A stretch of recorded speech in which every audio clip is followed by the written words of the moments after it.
Het belangrijkste nieuws van Curaçao in het Nederlands. Extra Journaal.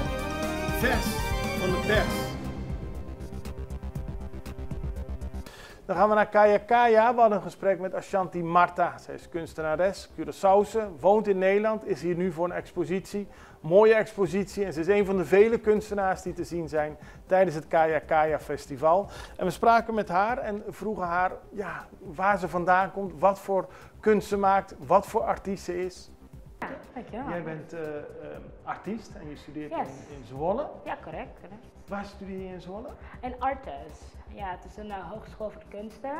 Ik heb 2 jaar comic design gedaan en ik ga nu naar illustratie.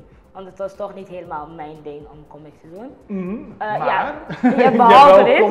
Ik heb het geweldig gehad met comics doen. Gewoon met tekst en verhalen bedenken. Leuk lintje gedaan. Dit is Lintje Sardientje. Heb ik voor een jaar gedaan eigenlijk. Elke vrijdag gepost. Het is een comic voor Curaçaoenaars. Van een Curaçaoenaar. Gewoon een beetje relatable houden van de hitte kennen we allemaal. Mensen stelen eten op werk kennen we ook, denk ik. Allemaal hele herkenbare situaties. Telefoon verliezen. Ja. Los daarvan maak je ook andere werken. We zien het hier. Wat voor type werk? Het zijn bijzondere werken. Ja, dus ik heb bankjes gekregen van een jongman, of gekocht, gekregen. Hij maakt gewoon bankjes, verkoopt ze. En ik heb 4 gekocht voor Kaya Kaya. En ik besloot allemaal ietsjes anders te verven, een andere, andere invalshoek. In de invalshoek, dat. Deze heb ik een leuk pool gemaakt, een zwemmende mevrouw. En de mozaïek hier beneden. Bij deze heb ik meer een gestileerd mensvormen gedaan.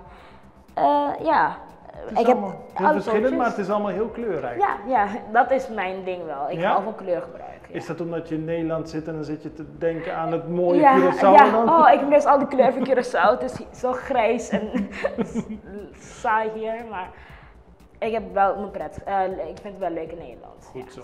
En ook legde ze uit waar de kunst van Ashanti Marta te zien is. Die is te zien als je, stelt u zich even voor, uit de Netto Bar loopt. De weg daar tegenover, een stukje omhoog, naar links de weg vervolgen en dan zie je een mooi oud landhuis. Landhuis Nani en daar exposeert Ashanti Marta en u kunt dit weekend gaan kijken. Kijk nog even naar het allerlaatste stuk van het interview. En mensen kunnen gewoon vrij komen kijken wat hier is en je verkoopt het ook. En ik verkoop het ook, dus hey. Mooi, het is leuk om te zien en ik hoop dat veel mensen komen kijken. Ja, ik ook. En het is goed om te zien wat je ermee bezig bent. En blijf komen met je exposities. Zeker. Ik ben ook gewoon altijd blij om met mensen over mijn kunst te kunnen praten, dus kom zeker.